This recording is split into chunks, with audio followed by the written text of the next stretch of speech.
Halo Sobat Lentera, apa kabar Anda hari ini? Senang sekali, hari ini saya Riki Kurniawan kembali menyapa Anda di Suara Rakyat, Suara Perubahan, yang kali ini akan membahas mengenai penanganan banjir di kota Surabaya. Karena kita tahu bahwa banjir di kota Surabaya rupanya masih menjadi momok yang sangat besar dalam penanganannya, dan dalam frekuensi kejadiannya masih seringkali terjadi di kota Surabaya. Butuh penanganan lebih lanjut mengenai banjir di kota Surabaya. Untuk itu, saya sekarang sudah bersama dengan Bapak Bahtiar Rifai, Wakil Ketua DPRD Kota Surabaya untuk membahas hal ini. Halo, Assalamualaikum warahmatullahi Waalaikumsalam, Mas Riki. wabarakatuh. Mas Bahtiar, saya sapanya enak Mas Ya, Bahtiar gitu, biar boleh. lebih akrab Siap. gitu ya. Senang sekali hari ini berada di ruang kerjanya Mas Bahtiar. Ya. Tentu di bulan puasa ini banyak sekali permasalahan yang harus dihadapi oleh Mas Bahtiar sebagai Wakil Ketua DPRD di Ya. Kota Surabaya. Ya. Salah satunya banjir, Mas. Banjir. Di detik kita syuting hari ini, saya melihat ada berita banjir yang terakhir kali terjadi adalah di Bekasi. Bekasi, Ya. kemudian kalau di Surabaya ada di dekat Gelora Bung Tomo, Oh iya. di Kalilamong. Nah, rupa-rupanya permasalahan banjir di kota Surabaya ini kan belum sepenuhnya selesai, Mas Bahtiar. Betul. Formulasi seperti apa yang memang harus segera diterapkan oleh pemerintah kota Surabaya, Mas Bahtiar? Ya, terima kasih Mas Riki. Ya. Jadi problem perkotaan khususnya Surabaya ini, masalah banjir ini kan menjadi salah satu masalah yang selalu ada, bahkan di setiap tahun. Tetapi kadang setiap tahun itu banjir ini kan frekuensinya kan nggak menentu ya. Betul. Kadang di tahun kemarin tidak ada kejadian banjir yang luar biasa. Di tahun 2024 ada banjir yang sangat luar biasa. Sampai dengan akhir tahun kemarin ini masih menjadi PR pemerintah kota.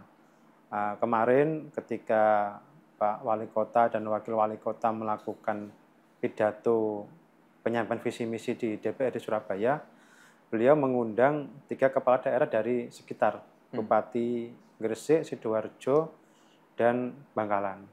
Tetapi yang khusus masalah banjir, saya kira yang bisa bersentuhan langsung adalah Gresik dan Sidoarjo. Karena ini berdekatan di wilayah selatan, ada di daerah Waru, di Surabaya Barat mungkin daerah Benowo yang tadi disampaikan bahwa Kalilamong dekatnya Bung Tomo itu ada banjir ya, karena ada beberapa aliran sungai yang memang belum bisa maksimal alirannya atau mungkin debit airnya sangat tinggi. Tetapi pemerintah kota di tahun ini 2025 sangat konsen terhadap penanganan banjir. Yang mana di tahun 2024 yang lalu di APBD tahun 2025 dianggarkan sekitar 1,4 triliun untuk penanganan banjir. Dan ini juga menjadi concern kami di DPRD, dan saat ini kami juga ada pansus penanganan banjir yang dibahas teman-teman Komisi D. Gitu Mas Riki. Tapi untuk anggaran sendiri tadi disebutkan oleh Mas Bahtiar sekitar 1,4 triliun untuk penanganan banjir. Ya. Menurut Mas Bahtiar sendiri apakah sudah tepat sasaran untuk alokasinya, Mas? Kalau untuk kebutuhan keseluruhan itu masih kurang. Karena pada waktu pidato kemarin Pak Wali Kota ini dengan kebutuhan atau adanya pengajuan usulan penanganan banjir yang hampir 3.700 usulan yang ada di tingkatan perkampungan itu 90%, itu dibutuhkan 9 triliun kebutuhannya. Tetapi itu kalau semua dikerjakan. Tetapi kan ada skala prioritas yang harus dikerjakan. Ya. Dan tentunya dengan angka 1,4 triliun tadi yang saya sampaikan, itu juga merupakan skala prioritas yang ada di beberapa usulan yang ada di beberapa kota. Itu dilakukan perbaikan di perkampungan pada khususnya. Dan sampai saat ini mungkin banyak masyarakat kota Surabaya juga, Mas Bahtiar, yang masih bertanya-tanya. Wali kota berganti, periode berganti. Namun masalah banjir ini rupanya masih menjadi masalah utama yang belum selesai sampai saat ini. Sebenarnya kendala utama dari penanganan banjir di Surabaya ini apa, Mas Bahtiar? Kalau saya melihat banyak faktor, Mas ya. Yang pertama mungkin masalah kebersihan atau maintenance daripada saluran yang ada. Selama ada yang bagus salurannya, tetapi kalau tidak ada perawatan dan perbaikan kebersihannya, saya kira juga sama saja. Yang kedua mungkin konektivitas saluran yang di Surabaya ini tidak menyambung. Jadi kadang-kadang di Surabaya ini usulan di perkampungan khususnya melalui Musrenbang itu kan ada usulan gorong-gorong misalkan di RTA misalkan, ada satu misalkan. di RT sebelah itu nggak mengajukan gorong-gorong. Jadi kan ini mau kemana airnya ini, ya kan? Nah, makanya pentingnya konektivitas saluran itu kan sangat dibutuhkan agar nantinya air ini bisa jalan sesuai dengan aliran yang ada sampai dengan ke akhirnya itu untuk air itu harus seperti apa berjalannya seperti itu. Selain penambahan konektivitas begitu Mas Bahtiar, apakah memungkinkan jika drainase di Kota Surabaya ini mungkin lebih ditambah secara teknologi yang lebih mutakhir mungkin, lebih canggih dan lebih bisa membuat aliran banjir ini lebih cepat surut begitu Mas Bahtiar? Ya, saya kira untuk aliran banjir yang tadi teknologi itu sangat dibutuhkan juga. Selama ini yang dilakukan hanya teknologi, bukan teknologi ya, semacam tenaga manual, membersihkan saluran dengan tenaga manusia. Saya kira mungkin pemerintah kota bisa koordinasi dengan Kementerian PU Jakarta terkait dengan teknologi yang ada. Mungkin saat ini juga ada teknologi penyedot sedimen yang ada di saluran drainase, yang mana penyakit daripada saluran itu adalah penumpukan pasir atau sedimen yang ada itu biar bisa sedot sebagaimana mestinya lumpur atau pasir yang ada di dalam itu biar ketinggiannya itu normalnya sesuai dengan yang ada, bukan malah mengecil. Gitu. Tapi kalau menurut Mas Bahtiar sendiri juga pemeliharaan rutin terhadap drainase, kemudian pembersihan terhadap sedimen yang ada seperti yang diceritakan Mas Bahtiar tadi, apakah itu sudah optimal dilakukan, Mas? Ya, kalau saat ini memang sudah dilakukan di beberapa tempat. Ketika ada namanya slogan Surabaya Bergerak, di Surabaya ini kan hampir setiap perkampungan melakukan pembersihan di perkampungan masing-masing. Memang untuk menjaga yang namanya saluran yang ada ini tidak bisa bertanggung sendirian. Ini butuh seluruh pihak bekerjasama. Masyarakat, pemerintah kota harus bekerjasama. Dan memang saat itu banyak yang difasilitasi. Ketika dibutuhkan tempat untuk pasir, karung, dan lain-lain pengangkutan, Pemkot memfasilitasi. Tinggal warga di Surabaya ini bisa melakukan perawatan di setiap kampungnya masing-masing agar bisa terbebas di banjir minimal di kampungnya dulu. Gitu. Baik, Mas Bahtiar. Nanti kita akan sambung lagi perbincangan kita hari ini. Dan untuk Sobat Lentera, jangan kemana-mana, tetaplah bersama kami di Suara Rakyat, Suara Perubahan.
Terima kasih Sobat Lentera, Anda masih bersama kami di Suara Rakyat, Suara Perubahan. Masih bersama dengan saya, Mas Bahtiar Rifai, Wakil Ketua DPRD Kota Surabaya.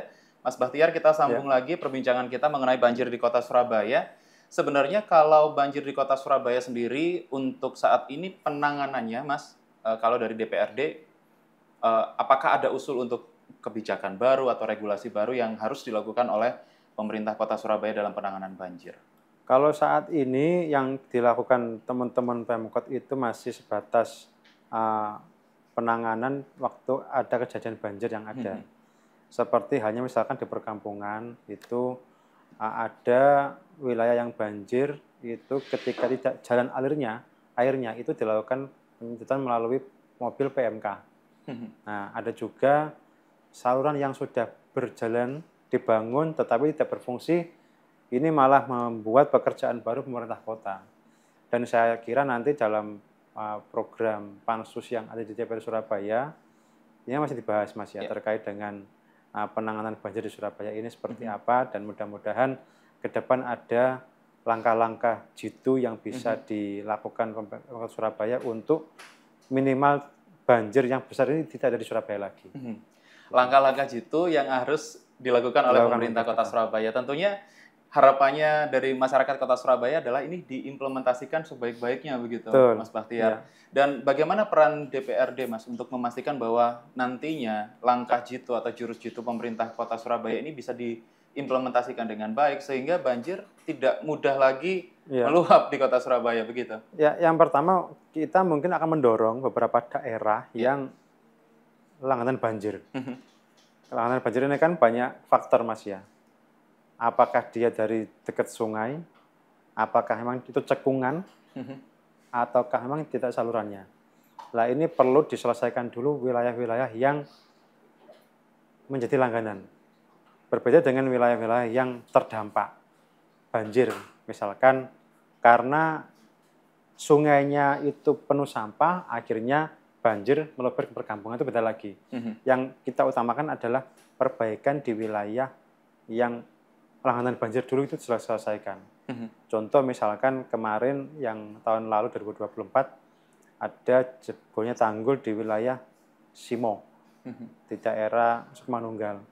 Itu kan perlu adanya perbaikan juga dan beberapa tempat di wilayah itu langganan banjir. Nah, tentunya ini ada skema-skema perbaikan terutama untuk memperlancar aliran air yang ada ini agar bisa melewati jalur yang semestinya, jangan sampai meluber. Intinya itu dulu. Baru nanti kita rumuskan kebijakan-kebijakan yang nantinya untuk skema jangka panjang. Ya. Dan di segmen pertama tadi, Mas Bahtiar sempat menyebutkan bahwa sebenarnya ini tidak harus menjadi tugas utama dari pemerintah Kota Surabaya untuk menangani banjir.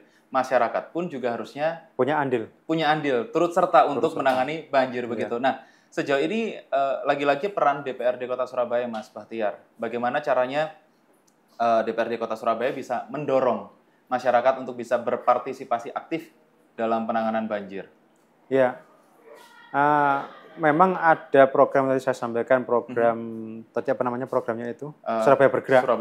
Surabaya Bergerak ini perlunya dilakukan secara kontinu ya, mungkin setahun berapa kali, atau mungkin pada saat musim hujan seperti ini perlu dilakukan keberlangsungan kegiatan tersebut, atau mungkin 2 bulan sekali atau bahkan 3 bulan sekali dalam musim hujan.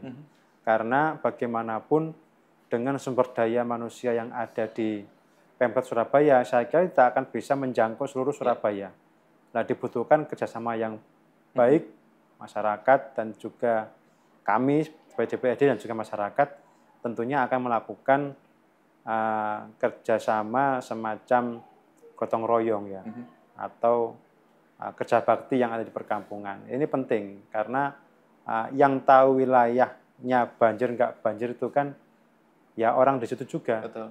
Nah, nantinya biar bisa diteruskan di pemerintah kota terkait dengan pengangkutan sampahnya, fasilitasi karung yang untuk pasirnya, karena ini juga kalau di sedimen ini digali oleh masyarakat, itu kan akan memberikan dampak baik terhadap jalannya air. Sehingga paling tidak potensi banjir di wilayah itu bisa terkurangi daripada dibiarkan. Nah, ini kembali lagi bahwa kepekaan masyarakat ini juga perlu ditingkatkan lagi, karena yang bisa menjaga, yang bisa menikmati ya masyarakat juga.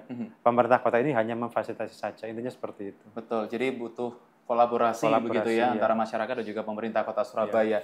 Tapi berbicara mengenai kolaborasi, Mas Bahtiar, sejauh ini bagaimana Mas Bahtiar melihat koordinasi dan juga kolaborasi yang dilakukan oleh pemerintah kota, Mas, dengan misalkan instansi terkait, atau mungkin pemerintah pusat, atau BBWS mungkin, dalam hal menangani banjir. Sejauh ini bagaimana koordinasi dan kolaborasinya, Mas? Ya, saya berharap koordinasi ini ditingkatkan terus ya, karena sejak ada kejadian tahun lalu ini kan ada beberapa sungai yang di perbatasan, itu bukan wilayah Surabaya, juga bukan wilayah Sidoarjo, tapi ini wilayah pemerintah provinsi. Nah, ini tentunya Pemprov ini juga ada kepekaan juga terhadap kejadian yang ada di Surabaya maupun Sidoarjo, bahkan di Gresik yang kemarin banjir itu. Nah, ini tinggal bagaimana pemerintah provinsi ini melakukan koordinasi di 3 kepala daerah. Kita melakukan koordinasi apa yang bisa dibutuhkan, apa yang bisa dibantu oleh pemerintah provinsi terkait dengan penanganan banjir di 3 wilayah perbatasan Surabaya ini. Agar nantinya tidak hanya Surabaya saja yang bisa bekerjakan, tentunya harus semua pemerintah yang berdekatan ini bisa melakukan kerjasama yang baik, agar nantinya masing-masing wilayah yang ada di perkotaan dan di kabupaten ini tidak adanya banjir bisa kejadian lagi. Dan berbicara tentang kolaborasi juga, tentunya pihak swasta juga harusnya dilibatkan juga begitu ya, Mas, untuk penanganan banjir ini, supaya mungkin terjadi sebuah kolaborasi yang baik, tidak hanya dari instansi pemerintah saja, tapi dari pihak swasta. Tapi sejauh ini dari teman-teman DPRD sendiri, bagaimana, Mas, untuk mengkolaborasikan itu dengan pihak swasta juga? Apakah ada pandangan seperti itu atau sudah dijalin begitu dengan pihak swasta, Mas? Kalau untuk penanganan banjir, saya belum melihat ya terkait dengan swasta.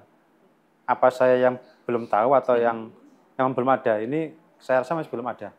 Kalaupun ini belum ada, saya kira kerjasama dengan swasta, misalkan dengan program CSR-nya perusahaan swasta, mungkin bisa dialokasikan untuk sebuah alat yang tadi saya sampaikan, yang canggih tadi, dengan sedimen yang ada alatnya tadi untuk menyedot sedimen, itu bisa dilakukan.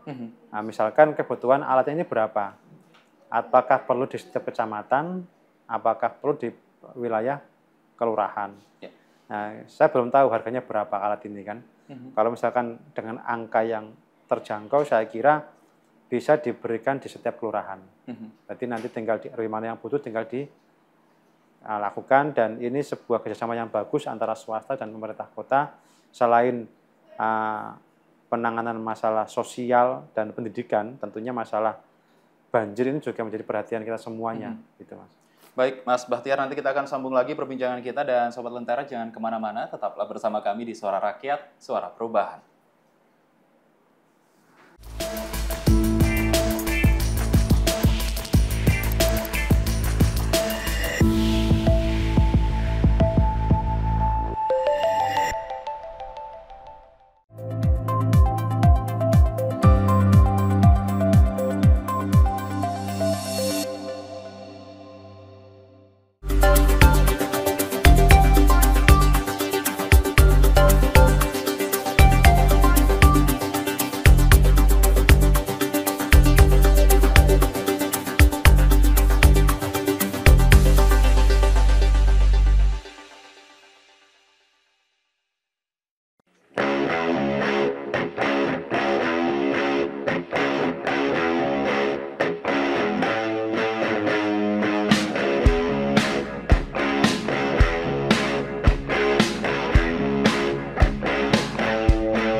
Sobat Lentera, terima kasih Anda masih bersama kami di Suara Rakyat, Suara Perubahan. Masih bersama dengan saya, Wakil Ketua DPRD Kota Surabaya, Mas Bahtiar Rifai. Ya.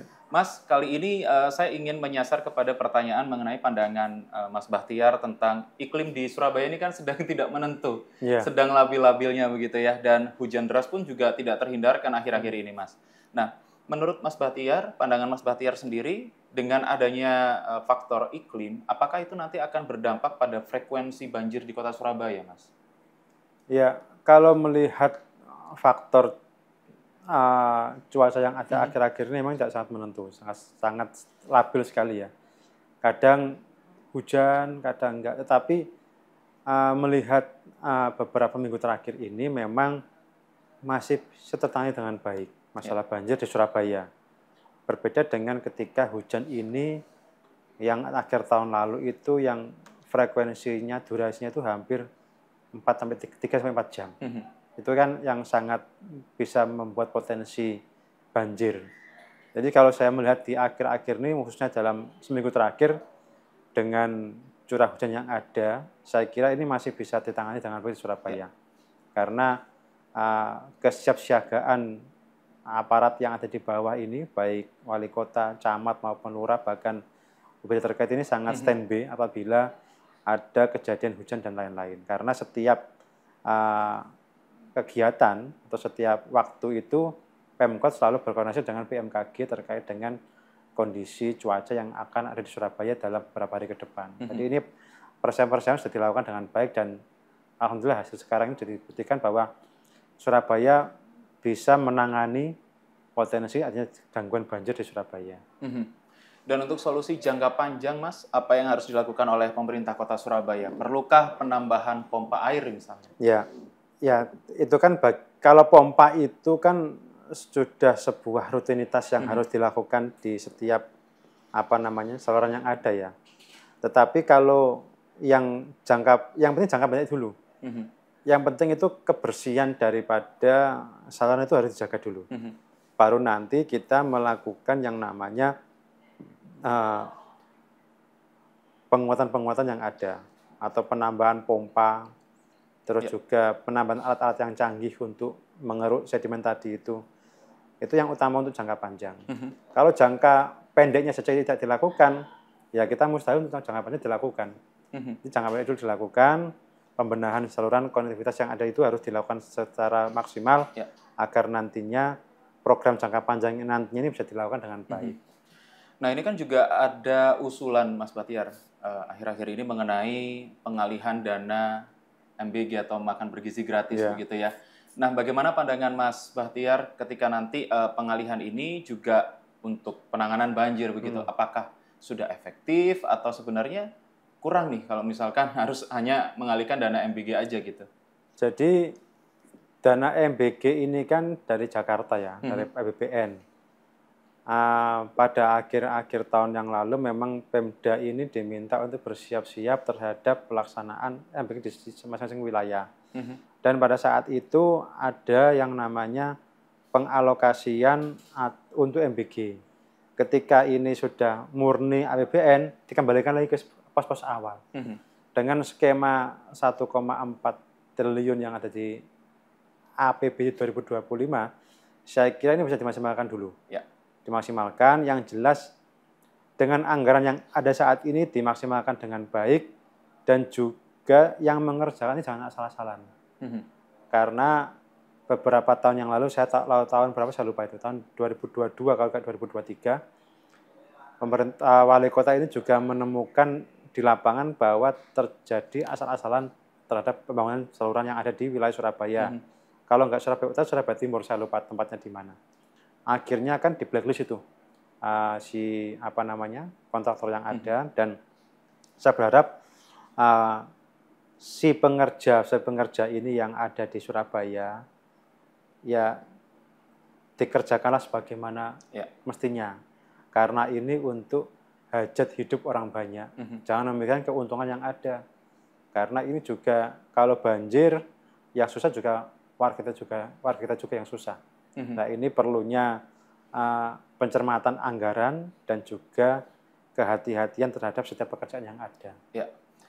Mengenai peta penanganan banjir, Mas Bahtiar mengutip apa yang disampaikan oleh Mas Bahtiar tadi bahwa yang menjadi prioritas utama adalah daerah-daerah yang sering menjadi langganan Ya, banjir, begitu ya. Nah, mungkin ada yang mau disampaikan kepada pemerintah Kota Surabaya, Mas Bahtiar, terkait dengan penanganan banjir di wilayah-wilayah prioritas, perlu apakah dan mungkin ada himbauan kepada masyarakat seperti apakah peran masyarakat seharusnya dalam penanganan banjir. Monggo boleh ya. disampaikan, Mas. Baik, jadi dengan kekuatan anggaran pemerintah kota saat ini di tahun 2025, saya berharap dimaksimalkan sebaik mungkin dengan mengutamakan wilayah-wilayah yang menjadi langganan banjir dan juga mengembalikan fungsi saluran karena saat ini masih banyak bangunan-bangunan liar yang ada di atas saluran dan di atas sungai ini yang perlu dilakukan perbaikan atau merelokasi warga-warga yang ada di atas saluran. Yang kedua mungkin kerjasama dengan masyarakat, menggalakkan program yang namanya tadi Surabaya Bergerak agar ini bisa berjalan dengan baik program penanganan banjir ini karena tidak bisa Pemkot sendirian, ini butuh kerjasama masyarakat dan semuanya pihak agar Surabaya ini minimal terbebas dari yang namanya banjir. Iya. Terima kasih Mas Bahtiar menggarisbawahi apa yang disampaikan Mas Bahtiar tadi bahwa kolaborasi dengan masyarakat Ya. itu tentu menjadi sebuah hal utama untuk penanganan banjir di Kota Surabaya sehingga harapannya adalah banjir tidak ada lagi di Kota Ya. Surabaya begitu Mas Bahtiar ya. Minimal berkurang lah. Berkurang betul dan berkurangnya jauh Jauh. gitu ya. Mas Bahtiar Rifai, Wakil Ketua DPRD Kota Surabaya, terima kasih atas Sama-sama, waktunya Mas dan Regi. terima kasih juga untuk Sobat Lentera yang sudah menyaksikan Suara Rakyat Suara Perubahan. Saya Regi Kurniawan, pamit undur diri. Sampai jumpa.